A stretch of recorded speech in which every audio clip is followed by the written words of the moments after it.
Good evening, everyone. Good evening, everyone. I'm going to try one more time. Good evening, everyone. Thank you so much. Good evening.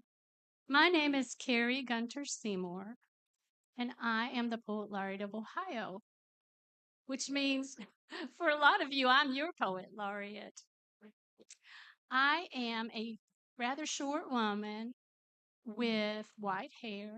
This evening, I'm wearing a blue dress that has a pattern across it, and I wear glasses. And I'm here this evening to share a poem. And where I'm from, it's not a gathering unless there's some kind of a blessing. When there's a bunch of people around, how about all of you? Especially if there's food, right? Then there's a blessing. And sometimes that blessing goes on and on, and your tummy is growling. This is one of those kind of poems.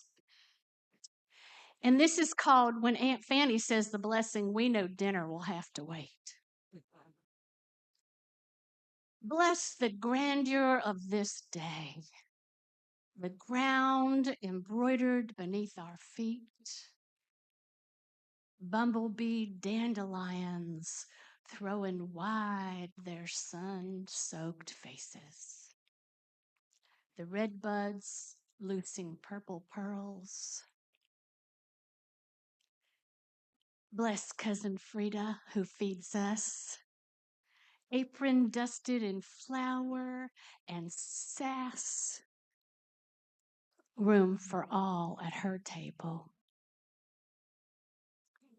Bless the guests, the word weavers and musicians, carpenters and miners, farmers, and yes, bless the amber waves of grain. Bless the refugees and asylum seekers, the holy rollers and agnostics. Bless the truckers and teachers, searchers and preachers, the envelope stuffers, the ones who dig the graves.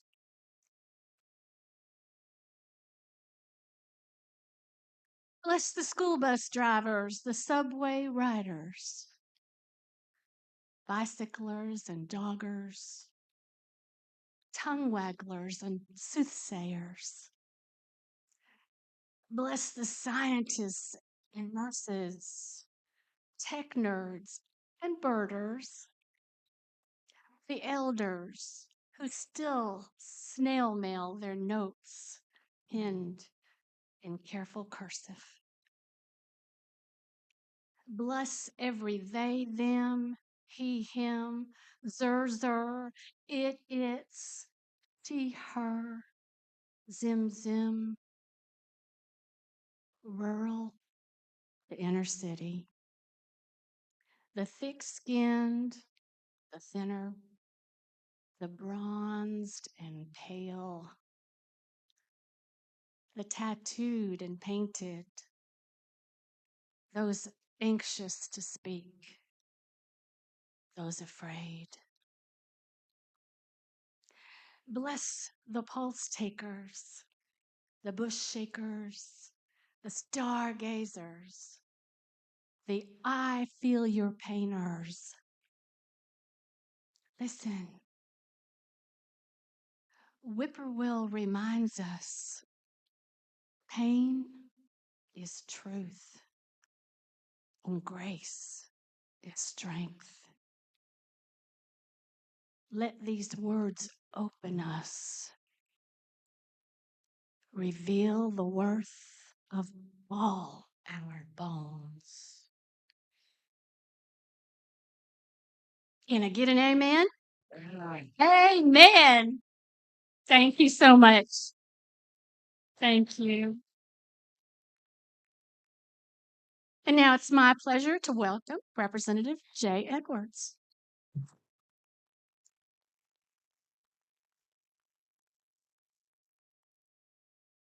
Good evening. I drew the short end of the stick that I have to follow Carrie here tonight, but it's my pleasure to be here. I'm Jay Edwards, the state representative for the 94th House District, and it's my pleasure to welcome you here to the historic Stewart's Opera House in my hometown of Nelsonville, Ohio.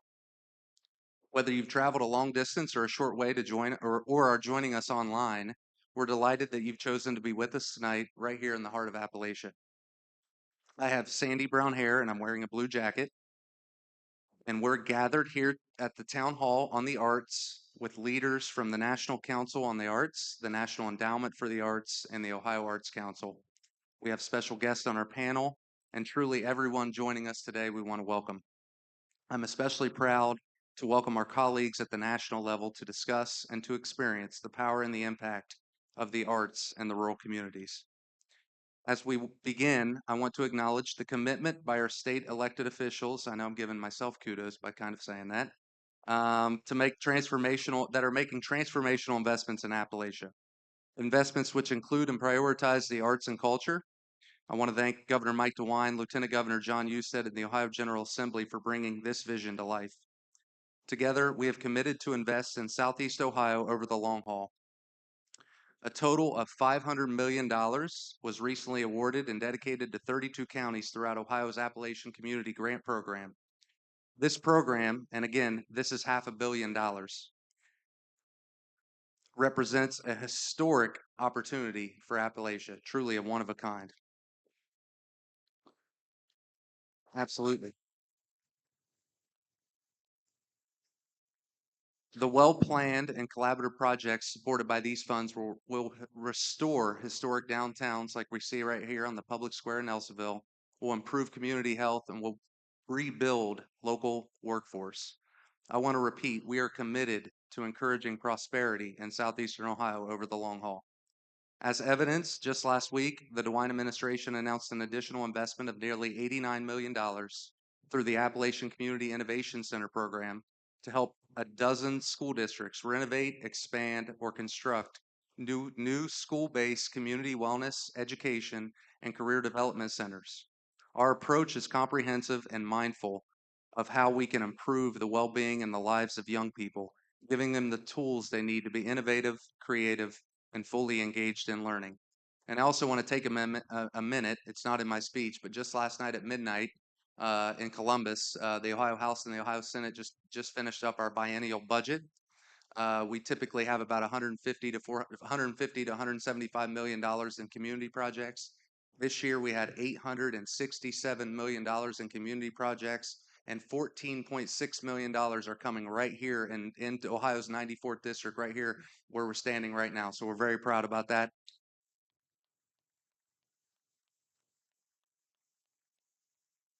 It's by far the most we've ever received, and that bill is going to be signed by the governor tomorrow at 10 a.m. So we'll have a lot of very happy people here in Southeast Ohio that will be receiving those grants. Um, and I have to say, the arts are integral to many of these projects because they are simply vital across the board. The arts make towns vibrant and welcoming. The arts enhance our quality of life and our health and educational outcomes. The arts equip workers with creative skills that help people compete in today's economy, and they attract and retain the workforce we need in Ohio. Looking at the big picture, the arts impact economic development in a huge and measurable way. Tonight, as we think about the power of centrality of the arts in our lives, I have the honor of introducing NEA Chair Maria Rosario Jackson. For more than 24 years, Dr. Jackson has focused on understanding and elevating arts, culture, and design as critical elements of healthy communities. After confirmation by the United States Senate, she became the 13th chair of the National Endowment for the Arts in January of 2022. With this historic appointment, Dr. Jackson is the first African American and the first Mexican American woman to serve as the chair of the NEA. She has a long career in strategic planning, policy research, and evaluation with philanthropic and government and nonprofit organizations. She has served as an advisor on philanthropic programs and investments at national, regional, and local foundations. Please join me in welcoming NEA Chair Dr. Maria Rosario Jackson.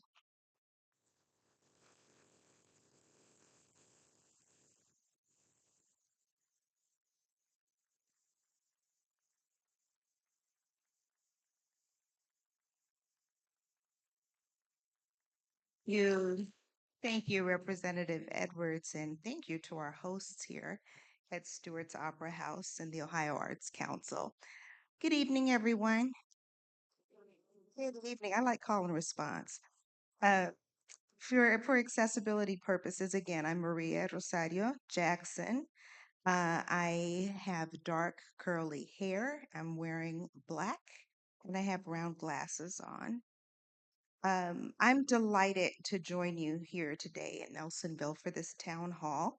We're so excited to be in Ohio, a state with diverse communities, including large cities, small towns, rural places, all of which present exceptional opportunities for arts and cultural experiences. Our visit this week provides a special opportunity to highlight the importance of arts in rural places. And we're fortunate to be able to connect with local leaders in Appalachian, Ohio, who've been doing transformational work. Today, I visited Passion Works Studio, and yes,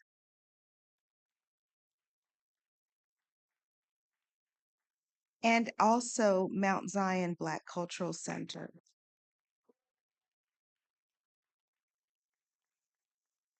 They indeed deserve applause. I saw firsthand how organizations in Southeast Ohio are relying on arts, culture, and design to honor really deep and rich local histories, revitalize local economies, create jobs, strengthen our social fabric, and create a true sense of connection and belonging.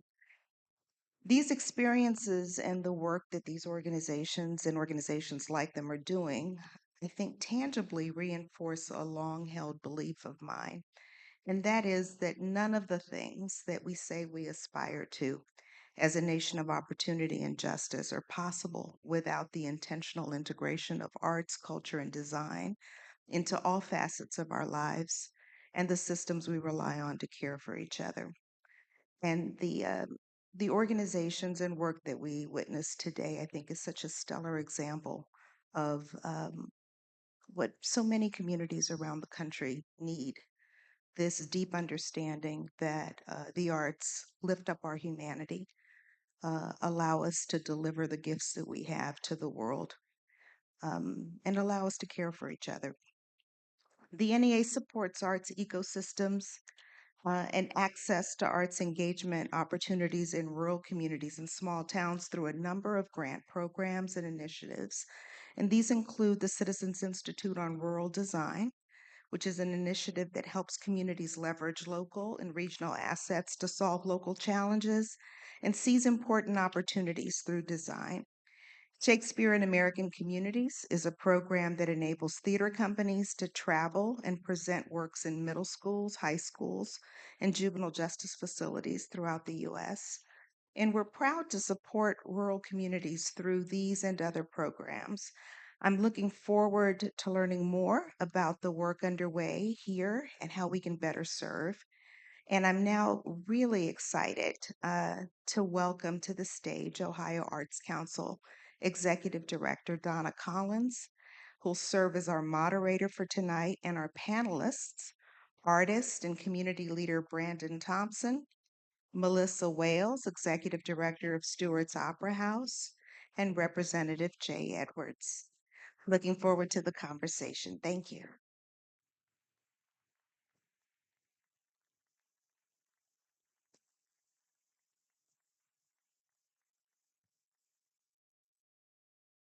How is everyone? I'm happy to be on the stage of Stewart's. Usually I'm in the audience, so this is fun.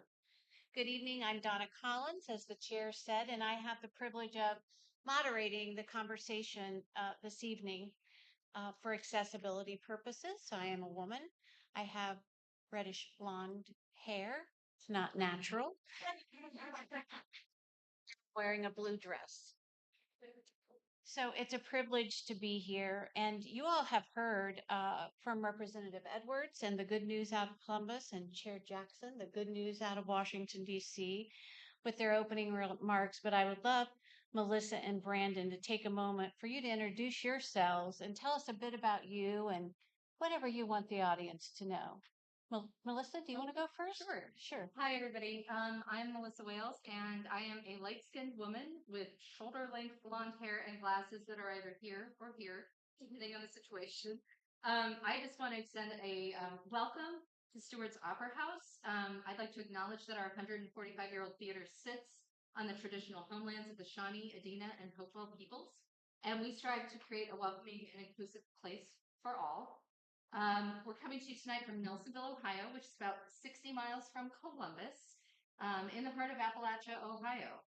And we're about 10 miles up 33 from Athens and Ohio University. And I like to always remind people that Nelsonville, back in the day, was the economic driver with a booming coal and clay extraction industry. Canal Street, which you all came up on, was actually a canal and was hauling coal and traveling theater troops through the canal system. Um, those industries declined quite dramatically in the early 20th century, and the Opera House actually closed for over 50 years. As you see, we're back better than ever. Our proximity to the Wayne National Forest and the Hocking Hills regions make recreational tourism an opportunity for economic growth here. So again, thank you for being here, and thank you to Chair Jackson, Representative Edwards, and Donna Collins, the Ohio Arts Council, and my colleague and friend, Brandy. Thanks, Melissa. Um, I'm Brandon Thompson. I'm a tall black man with a large, beautiful afro and beard, wearing a floral shirt. I was born here in Athens, Ohio, just down the road. I spent 44 years of my life here with a small stint in Portland, Maine. I'm a father of two amazing kids, Parker and Landon, and a partner to an amazing woman named Katie. I wear a few different hats here in the area. Some people know me as exec director of Ohio Brew Week, the first week-long craft brew festival in the nation, which is coming up next month. Also, some people know me as DJ B Funk, a party rocker. Yes, thank you. Uh, I'm also the coordinator for the Athens Halloween Block Party, which includes the world famous Halloween for the, Honey for the Heart Parade. Also co-creator of the Heroes in Color film series that ran at the Athena Cinema this past February. It's a series that focused on showcasing people of color. We're going to be doing that again next year. And then during the day when I'm not doing all that stuff, I work at the Survivor Advocacy Outreach Program. So I do a lot of trainings as the training and education coordinator. I get to go into the schools and work with law enforcement, working on mostly healthy relationships, consent, and things like that. So needless to say, I work with a lot of people in a lot of different places. Growing up here, I've seen a lot of different things happen. I love this place. I'm raising my family here. I know a lot of people here want to change things, but also keep things the same. I'm excited to work with people who want to move us forward. I think there's a lot of energy in this area. A lot of times we get neglected. Growing up here, I've seen, with my job, I work in 5 different counties, one of them being Athens, but also Morgan, Perry, Vinton, and uh, uh, Morgan, excuse me, I missed that one. But yeah, just really excited to be part of this panel because I think this area just gets neglected so much. And so be on this national stage with all of you and those on the internet and whatnot is just really exciting for you to show up and hear this because I think, people think of this area in a certain way. And a lot of people wouldn't think that I'm born here, but I am. And I love this area. And there's so many other people like this that want to tell these stories and change the narrative. So I'm just really excited to be part of this because there could be any number of people be up here and I got selected and I was really excited about that. And so I hope I do a good job. I've written everything down because I don't want to get it wrong. So Thank you.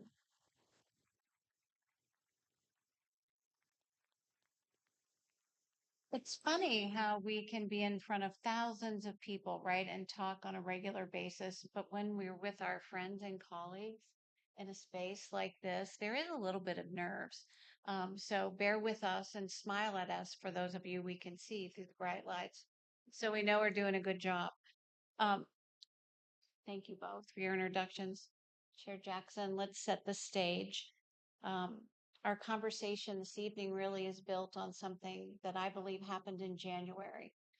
It was the National Endowment for the Arts and the White House who announced a co-hosted, first of its kind summit that recognized the profound impact that the arts have and what culture does and how they play together in shaping our lives, our communities, and our nation. I had to write it down because I've been calling it HBT, but it's really Healing, Bridging, Thriving, a summit on arts and culture in our communities. And it brought together policymakers, arts leaders, other sector leaders to Washington, D.C. for a day-long summit where we heard so many interesting conversations about arts and health, arts and economic vitality. And I really want to give you credit, Chair Jackson. I know you talk about um, the vertical and the horizontal way we connect. And I appreciate that because we try to do that in our states too. And you've modeled a way that we can have collaborations we might not have had otherwise. So, as we start our conversation this evening, I was wondering if you could talk to us a little bit about what you learned in Washington during that summit and how it's impacting the NEA and ultimately all of us. Sure. Thank you for the question. And it's really an honor to be here with you all this evening. I don't want to speak before saying that to you. I'm grateful for the work that all of you are doing in advancing this idea of artful lives, which I've been talking about since I've had this particular perch. The summit that Donna referenced, I think uh, had a lot of ripple effects, and talk about the ripple effects in some ways as lessons coming out. One thing that it did, I think, was extend the public narrative about the public value of the arts. So I'm one that believes that the arts are important, period, full stop. And they're important because they are integral to the kind of society that I think we aspire to. And these things are not at odds with each other. What has been true from a policy perspective is that we've often relied on an economic impact value statement for the arts. And that has merit. It doesn't go away. It's important. We should understand that and be able to speak to it. What happened at the summit, though, I think extended that narrative and made us um, more conscious about the other kinds of benefits and contributions that the arts render in communities, whether it has to do with health and well-being or with creating a stronger social fabric, with allowing us to have a more robust civic life. The arts is, I think, Representative, you said this in your opening remarks. They help us see things in different ways. They help us understand different perspectives and hold nuance and be able to have civil conversations. And that's so much of what we're in need of right now.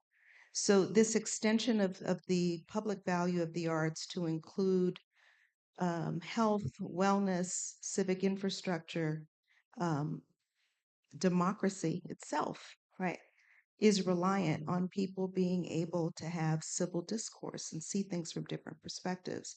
And I think the arts help us do that. So that's one level of lesson, if you will. The other thing is I think it requires us to think differently about how arts administrators and others need to work. Right. So you mentioned this idea of vertical and horizontal. Without getting too technical, I think about, the horizontal work as how the arts intersect with other fields like health, like community development, transportation, any number of areas of policy and practice that should be looking to the arts for partnerships and collaborations because they can't do their best work without that. And I say that as someone's trained in urban planning. I know that if you're trying to build a community that is vibrant and vital, you can't do it without the arts.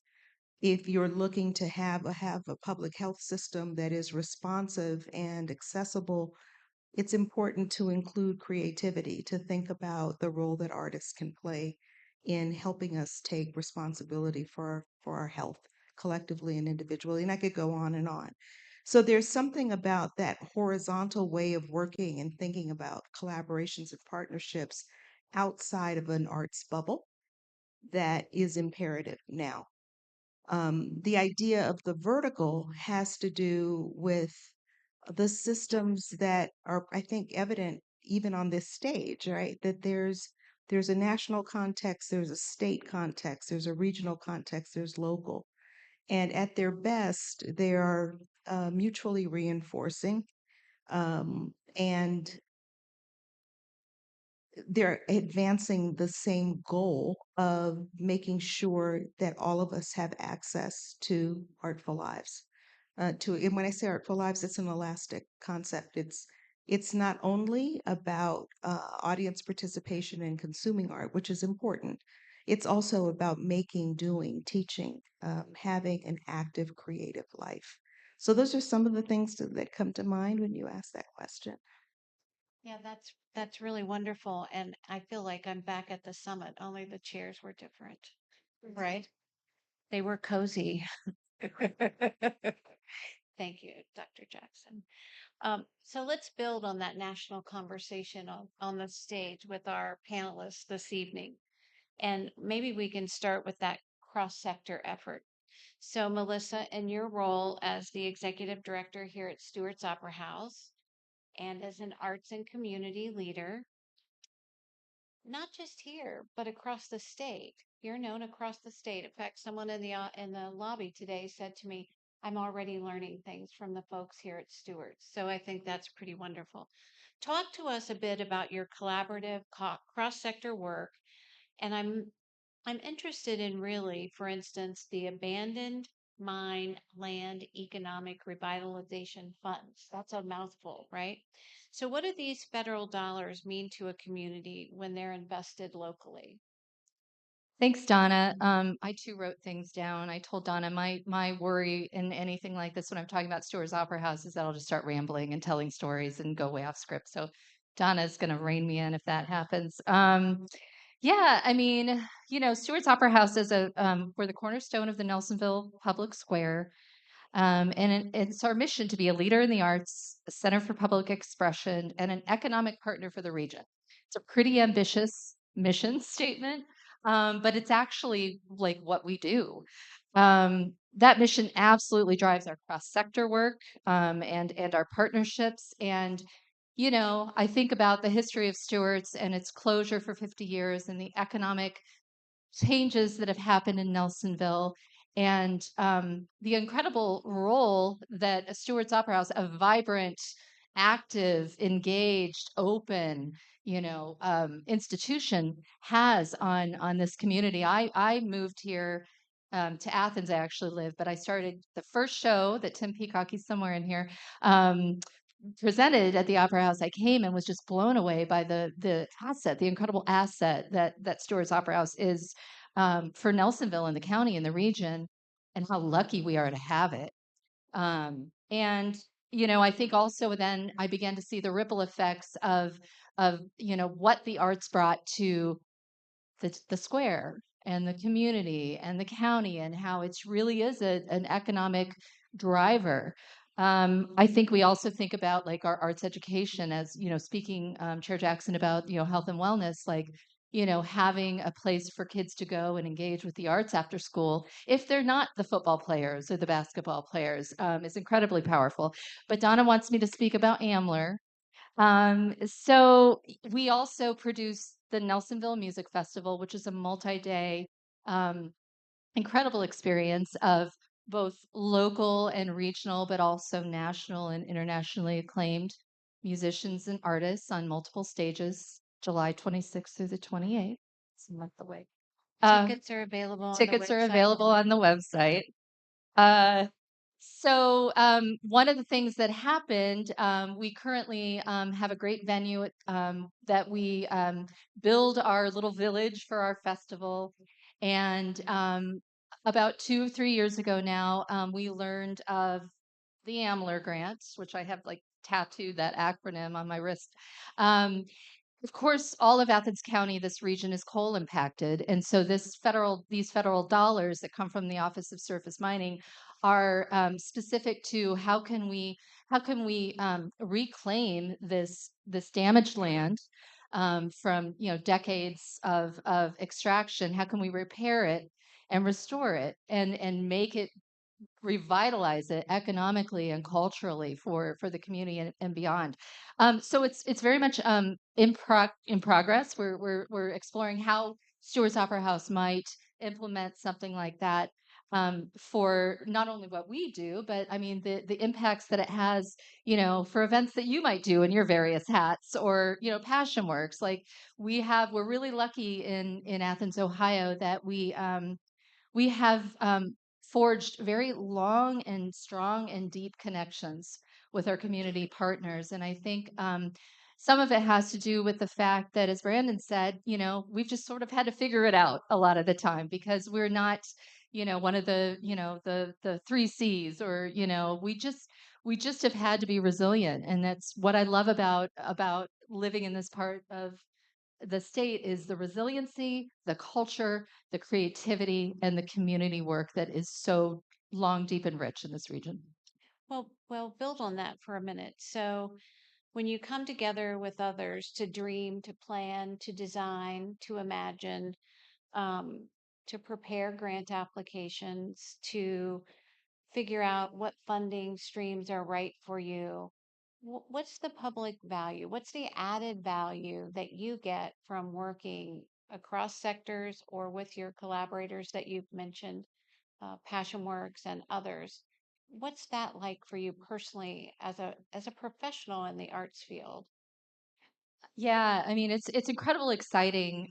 It's exciting to me, and I think to Stewards and for all of us, to be able to have the incredible organizations and community leaders who, we may not always agree upon like exactly where we're going, but we are always, I think, able to come to the table and have conversations and sort of, connect with each other's different perspectives, different ways of looking at community challenges and opportunities, and figuring out through that synergy and that conversation how we can lift up, again, like I think, the incredible assets that we have, but also how we might tackle some of the more challenging situations that are very real for our community. So you're finding friends, making friends, getting it all done together. I like that. That's how we work at the Ohio Arts Council too. Yeah. Brandon, I don't know you as well as I know Melissa, but as I've gotten to know you, much of your work focus really is about, at least from my vantage point, how the arts can help build healthy communities. Your experience working on multiple projects. You talked about those multiple hats. I want to see those hats with your beautiful black afro, as you shared when we started. From the week-long craft brew celebration to the Heroes of Color film series, just really creating community events and working with artists. And then, of course, your other daytime job. Um, Talk to us a little bit about those hats and working on multiple projects.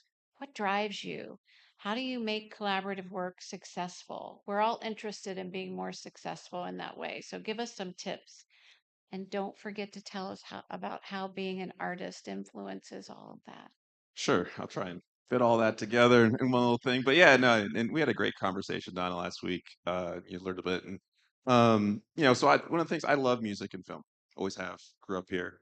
Just there's nothing better than going to the movies and watching a film, and the images are on there, and the sound, and realizing maybe three-fourths in that maybe you're watching one of your favorite movies of all time, and with the crowd. It's just something about that. I think you can't replicate that. And so growing up in Athens, watching films and seeing different things, I didn't really see myself in that. It was hard. A black kid in Athens, Ohio, it's hard anywhere in America.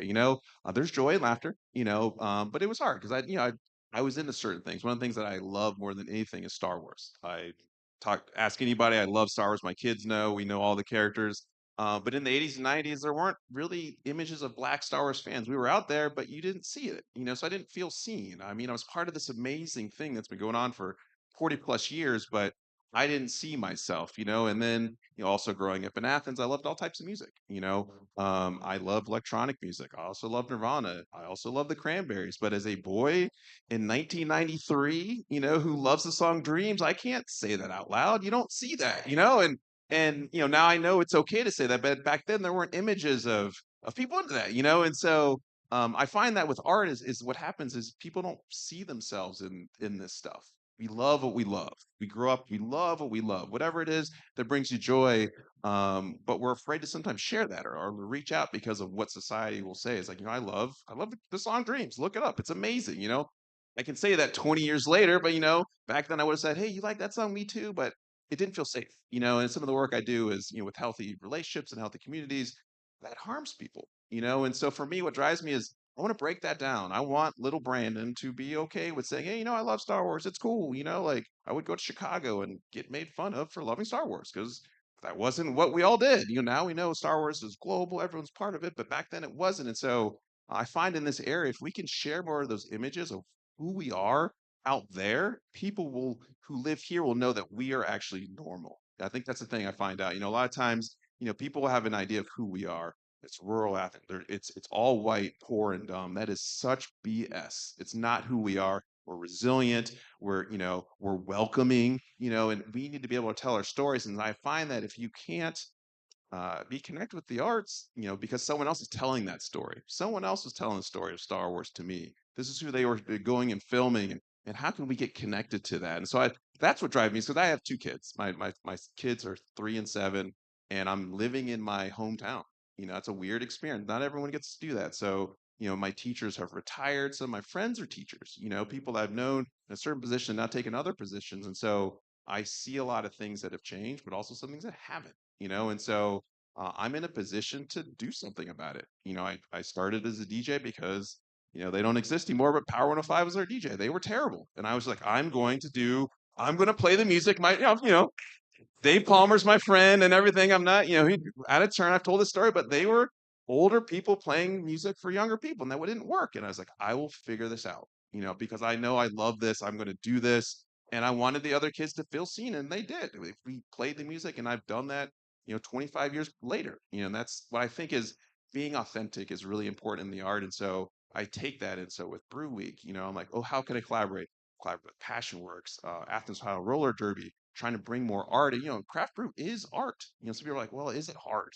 Is video games art? Trying to push, yes, it is. There's creativity there. And so trying to change the narrative of what we see. Sometimes I even feel that film is not really seen as art, just as other styles, but it is. And so being authentic about it, I think is really important because people need to see different people doing things. And I think like here, one of the things I thought I was the only person in this area that loved electronic music. I was so wrong. I mean, I've met so many people in Meigs County and stuff, and I started creating an electronic music party. And then we showed up, and then I don't know if people in this room know, but the largest dubstep festival in the nation happens at Legend Valley, like an hour and a half from here. Like 180,000 people show up listening to this crazy, it sounds like robots fighting music.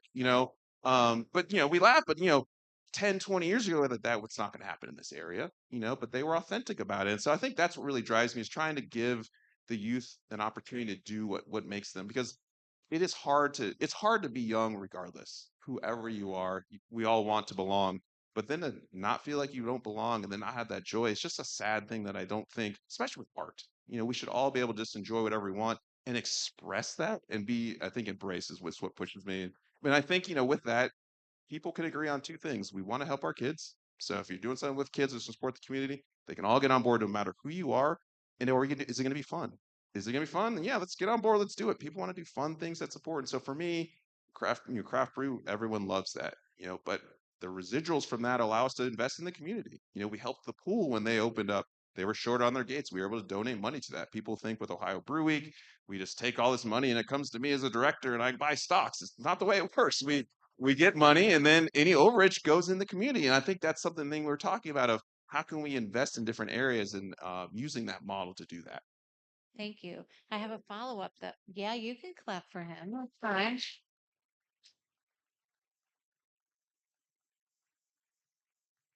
So I don't want to forget, though, the important work you're doing as the prevention and training coordinator. I think, can you tell us just a little bit about the survivor advocacy outreach program? And I think that's really probably really hard work, life-changing work, life-saving work.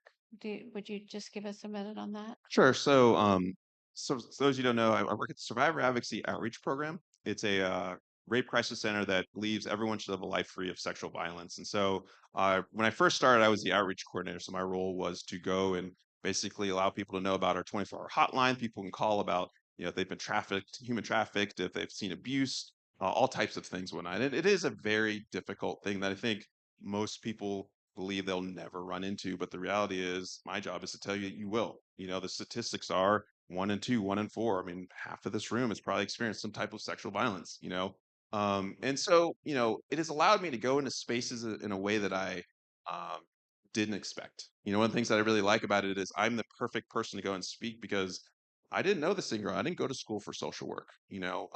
Jen Cipher, our executive director, reached out to me because of the work I was doing in some other spaces. She's like, I can teach you about this work, but I can't teach you to care about people. And I thought that was really powerful and helpful because it is. You have to really just care about the well-being of our area. And so one of the things I do, I go into the sixth grade class. We talk about consent. We talk about the dangers of pornography. And the things that our generation have to deal with. And that's what kids are seeing all the time. And that it's not if they will be exposed, it's when and how to protect themselves. And so it allows me to see a lot of people in a different area. And so one of the things I like about it is, they're used to seeing me as a DJ or in some other space. And so I'm bringing the same information that, others in that space do, but for some reason it's being a man is another thing. They believe what I'm saying. This guy can do this. And so one of the things I'm, really interested in is healthy and a healthy masculinity. I talked about, not being able to express that I love the cranberries as a child, and I mean that's trauma. It's minor, but it's still trauma. And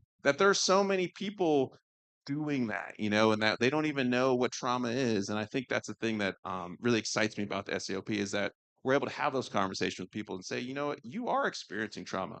Just because you weren't abused, you talking to somebody, you're experiencing trauma. You as a family member, you're experiencing trauma. And so with that, I try and basically connect different ways and going into schools. It gives me a level of credibility, I think. If you can work with a school, usually people will trust you. I found that, this guy can go into a school, he can probably, put it together a festival or something like that. And so I get a lot of joy from that because I also am able to help, with my kids being in schools, know what school's like. There's so many times we do these cycles. I remember what high school was like.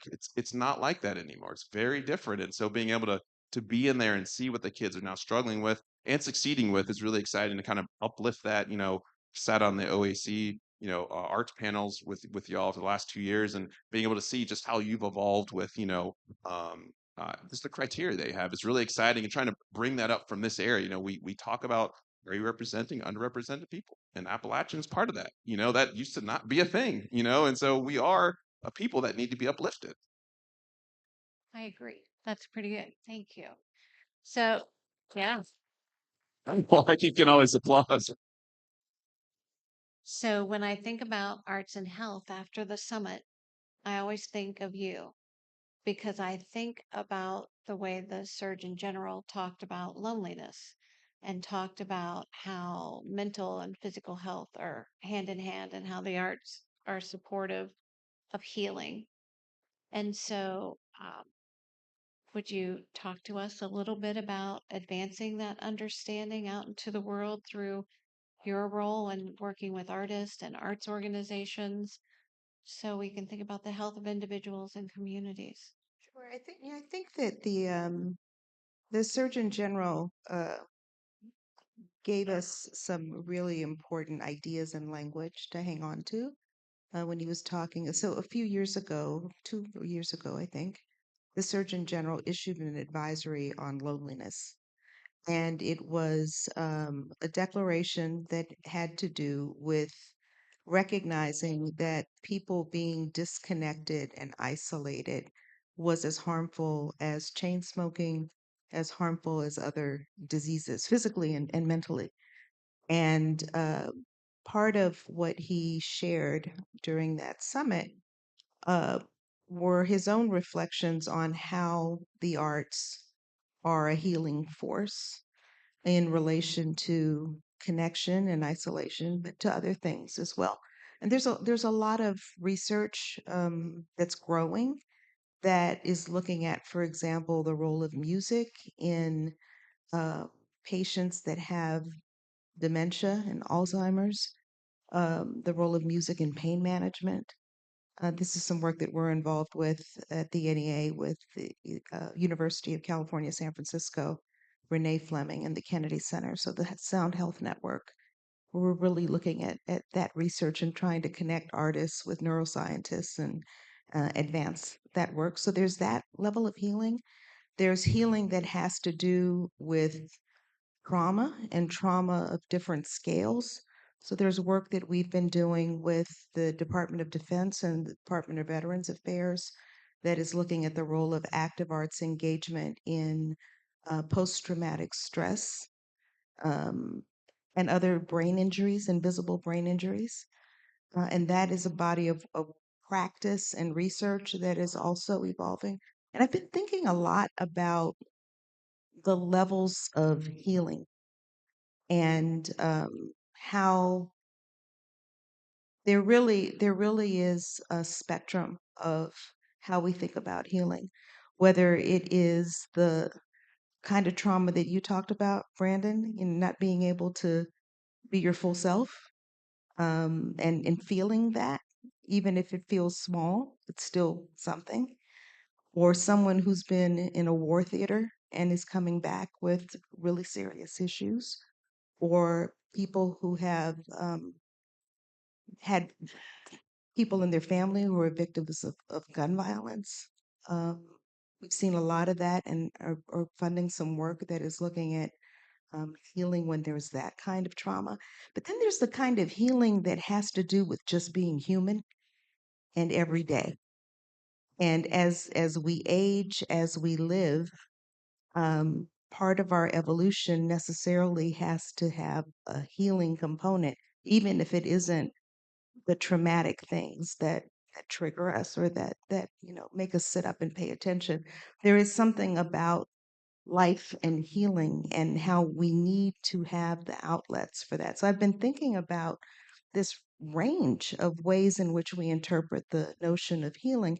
And I begin to ask, what happens when a society doesn't have the ability to heal?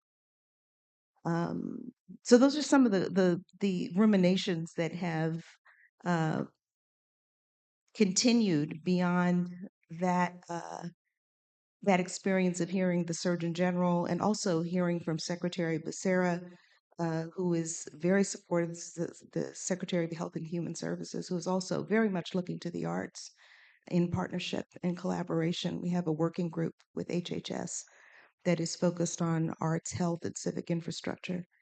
Um, and I ask, where in many kinds of communities, including kinds of communities we're focusing on here, where is the power to heal? And as you were talking, Brandon, it made me think about. So one of my favorite writers is Toni Morrison, who's also from Ohio, but a different part of the state. And I'm going to paraphrase her, but she has often said uh, that if you don't see yourself in the literature or you don't see yourself in the books that are available, then you must write that book.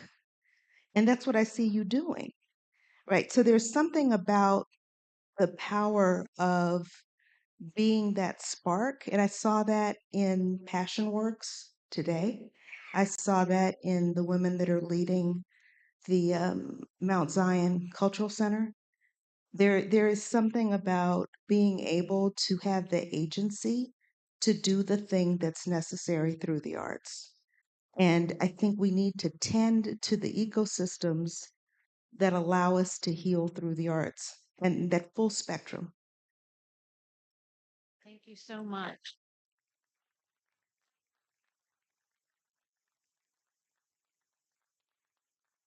When I was downstairs greeting people as they were coming in, I said, "Oh, thank you for driving." A colleague drove over from Darke County, so that's 3.25 hours. Some other folks are from other far-flung counties in the state, and we appreciate everyone who's here and made the time and those who are listening. But as I think about you, I think about community in a very broad sense. And several people said to me, well, I wouldn't miss it. The federal government, the National Endowment for the Arts is here.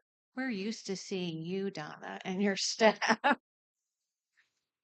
but the NEA is here. So that's a really big deal.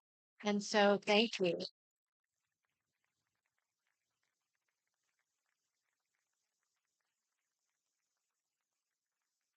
I want to say how grateful we are to you, Donna, for being a partner in helping to organize this trip. And I know our council members who are here, please wave just so they see you. Um, this, speak for myself and I think for them as well. Being able to be proximate to the work that we help to support, not by ourselves, but with you and with others, that's the only way that we can do our best work. And so it really is an important part of how we need to show up. Being here is part of what we need to do our job. So thank you for collaborating with us to make that possible. Of course, And you have a jewel in Donna.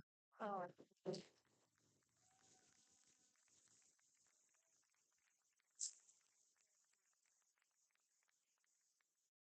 thank you.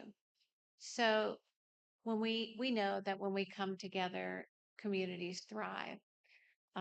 My team, we visit all 88 counties. We fund all 88 counties because you give us enough money to fund all 88 counties. And the governor and the full legislature, be clear about that. Um, and as the executive director, as you do, Chair Jackson, we get to see many things folks don't get to see as our staffs are working in other parts of the agency, getting work done that no one ever sees. So my team is here too, so you all can wave because people are appreciative of you giving your times. Thank you.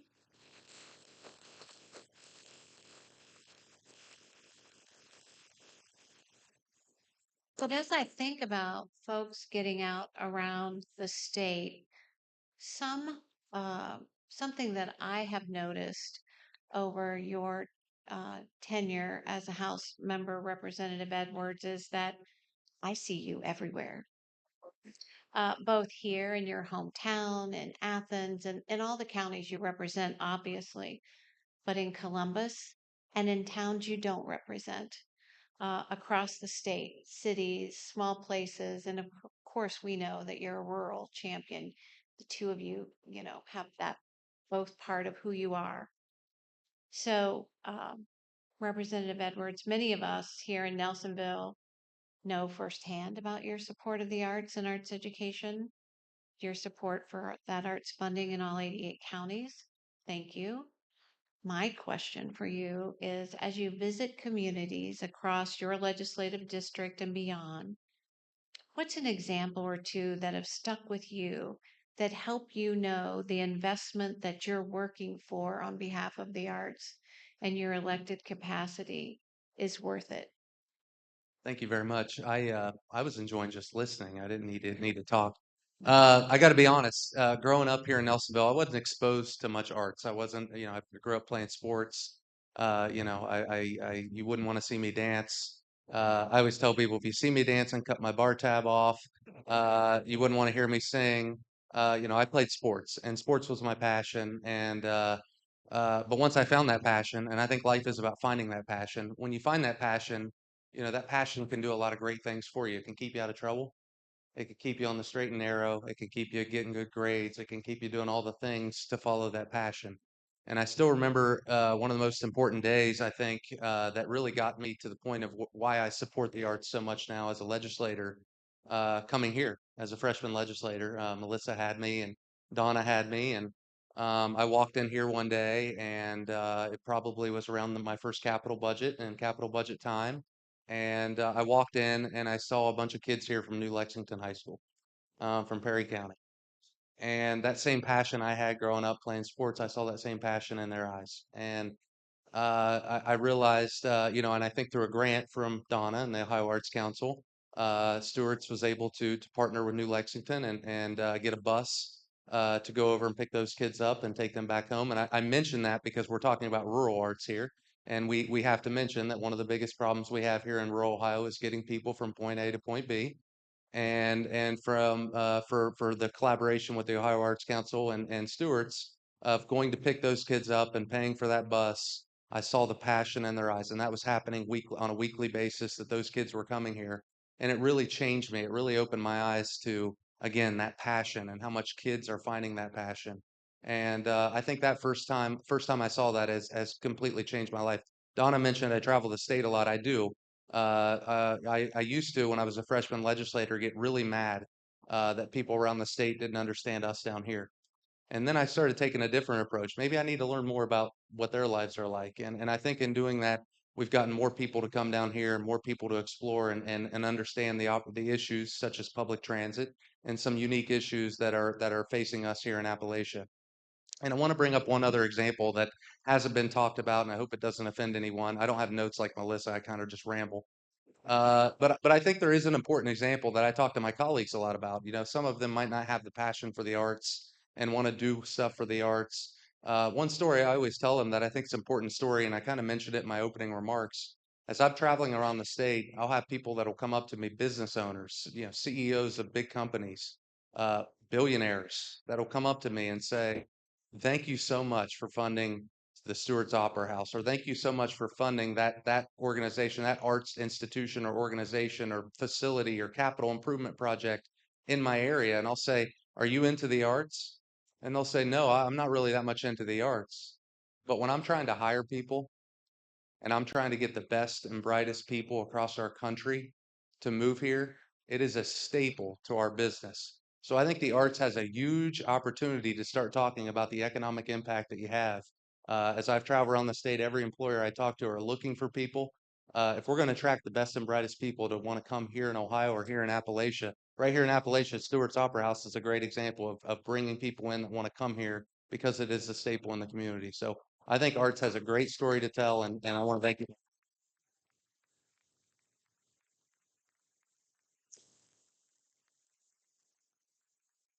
If I could take a moment of personal privilege, you're getting the capital bill signed tomorrow, which means we'll get the directions to fill up the operating application in mid-July. Would you like to come and testify for us next February? I would absolutely love to, and I'm going to tell one brief story. I met Donna. I don't know if you remember this, but I met Donna in the State House. The House offices are in the Rife Center, and you have to walk under High Street to get to the State House. And there's a tunnel, and in that tunnel, there are 99 House of Represent members of the House of Representatives. There is a picture from everyone's district in there that the Ohio Arts Council puts on every year.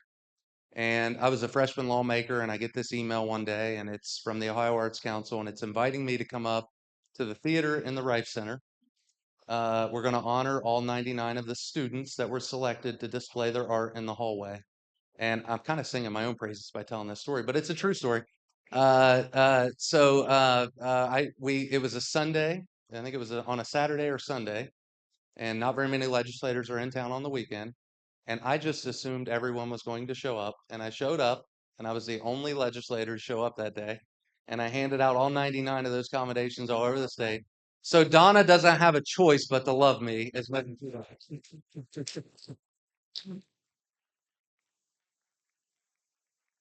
That is a great story. I had forgotten that, but you shook every kid's hand. That's right. And those certificates you handed out are hanging on, in bedrooms or college bedrooms. And we just installed Kat Sheridan and her team at the Rife Gallery, the Arts Council's gallery, just installed a brand new exhibition this week, maybe last Friday. So see your new pieces there. already saw it. Oh, perfect. If you need to contact them, if you haven't already, we'll give you their name. I don't remember the name, but it's a federal hawking kid that got their art displayed this year. So we'll be doing that program again soon. So That's right. I love it. I love that. I was a little worried to ask you that question because I thought, oh, he has a lot of stories. Thank you very much. I appreciate that. So, You talked about arts education. That's a favorite thing for me. Melissa, I can't come to Stewart's and not talk about arts education. Devin and Adam are in the house, my favorite arts ed folks here. They run a full program of summer camps, programs here at the Opera House during the school year, programs in schools during the academic year. How does supporting arts education in your rural community impact students, their families, and their teachers, but also all of you? Yeah, thanks. Stewart's, as I mentioned, was closed for over 5 decades, and that's a long time for, an anchor organization to be disconnected from the community. And so I think it was always in the sort of DNA of the people who were working to get this back open and engage with the community that um, a way to re-engage is sometimes to start with the kids. And so if we can offer accessible um, arts education, get the kids in this building, get them reconnected, then the parents will follow, the grandparents will follow. Um, and it's true. The other thing that happened, and Emily Prince also deserves a shout out as sort of the yeah um, sort of the founding mother of the arts education program at Stewart's Opera House. Is when I started working here, we were just finishing a capital campaign where one of the incredible things that came out of that was a dedicated third floor education center. So, before they were sort of, finding nooks and crannies in the opera house, in the theater, in the basement, wherever, to have arts education. But the capital campaign and that dedicated space, what an incredible resource. If as an arts and theater kid, I would have died and gone to heaven if I would have had a Stewart's Opera House to come and the pride, the pride that they have in experiencing um, top top line education programming. We are in the midst of our second week of summer camp, which is a music focus, and we have over 40 kids. And again, we've outgrown our third floor education center. We have a drum kit behind the screen here, and it's incredible to be in this space and have kids everywhere engaged and excited and creative and noisy and just really having such an incredible resource and opportunity. The other thing I really love about our approach to arts education in our community is that it's very much about partnering and listening. It's not a here's what we think you need.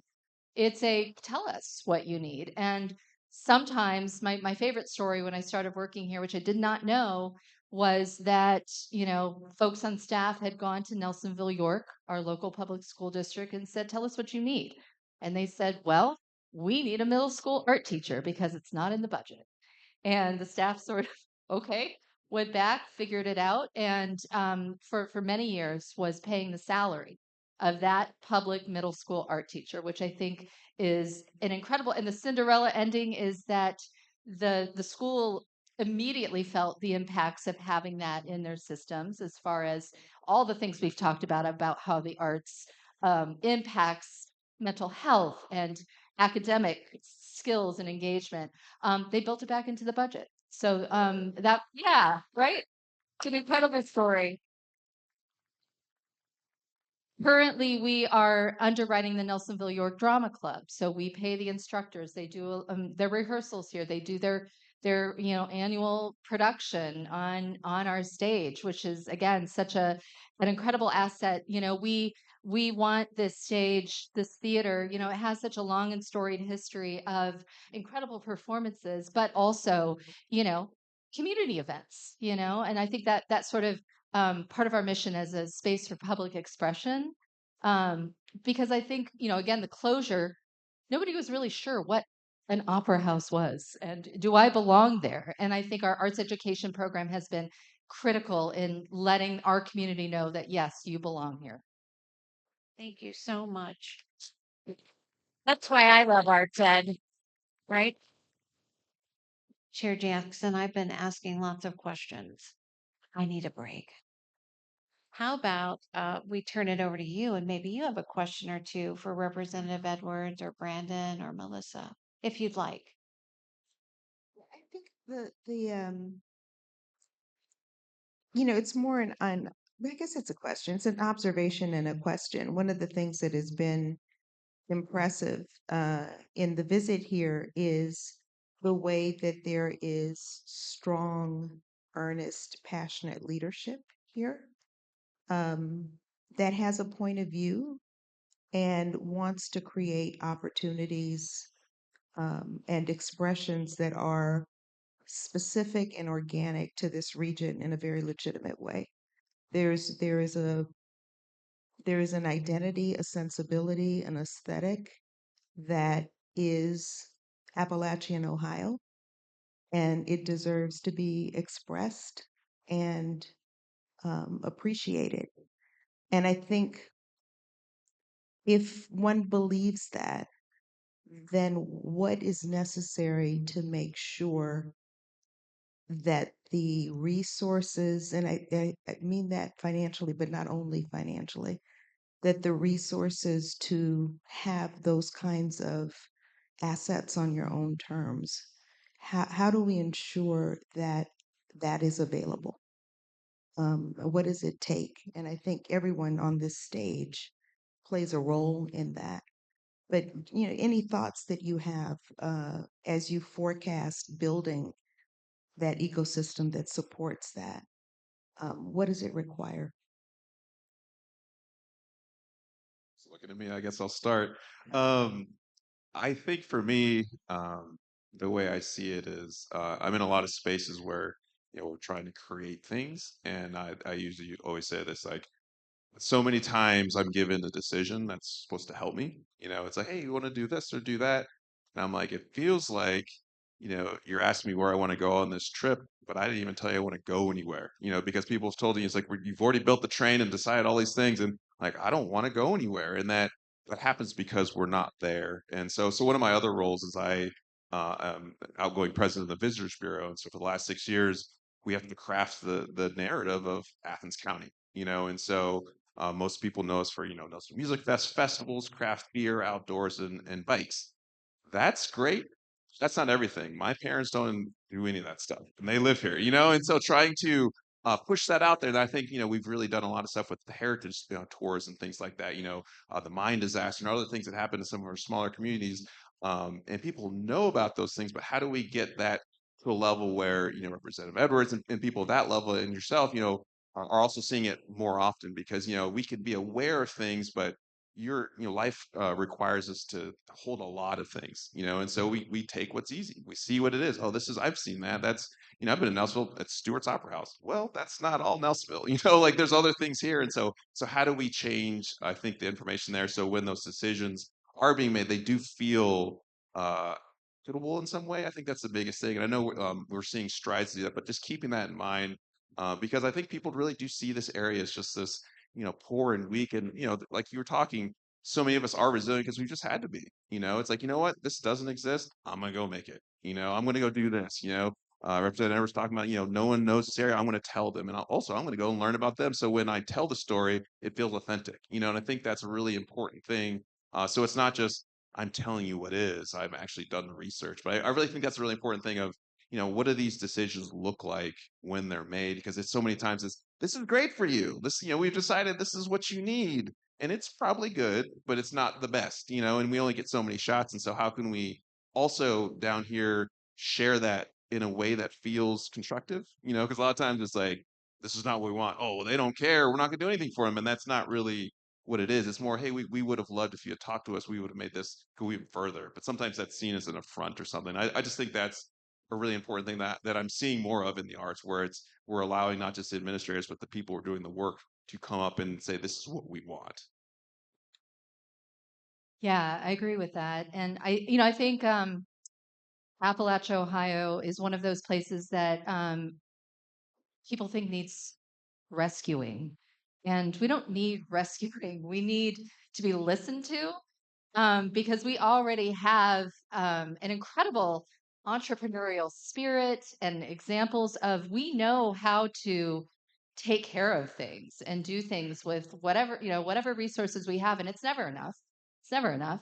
And so I think, from that perspective, what I love about tonight is that, we're sitting here with this sort of the vertical access, right, of um, people who can listen to us and also help us address some of the capacity issues that we already know about.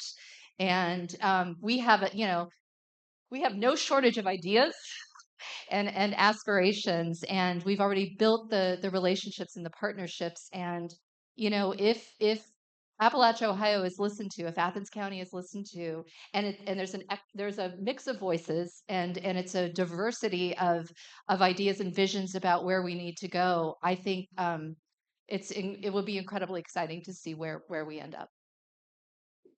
Yeah, they basically took my answers. My job is easy, it's just getting more money to things. But no, it's it's extremely important. I think we just have to integrate into the arts. One of the things I just wanted to touch upon, we all know we just got through a pandemic. We all know kind of the epidemic of our lifetimes, our mental health crisis that we have across the country here in Ohio and especially here in Appalachia. One thing, very important thing, and I'm not sure, Dr. Jackson, I know Donna, you're aware of this, that we were able to do last year in our state operating budget is we were able to license music and art therapy. Absolutely.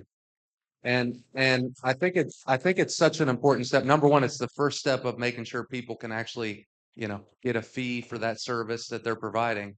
But it also is another tool in the tool belt as we're facing this mental health crisis to allow art and music therapy to be a part of that solution. I think the more we can try to find ways to integrate art and therapy into our natural society, I think it's a step in the right direction. So thank you.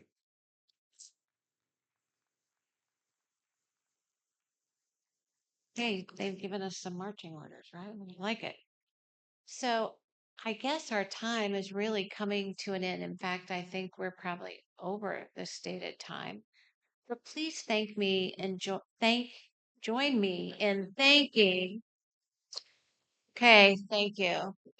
Um, Please join me in thanking Chair Jackson, Representative Edwards, Melissa Wales, and Brandon Thompson for their participation in a conversation here tonight that I hope will help all of us have more conversation when we return home. Thank you all so much.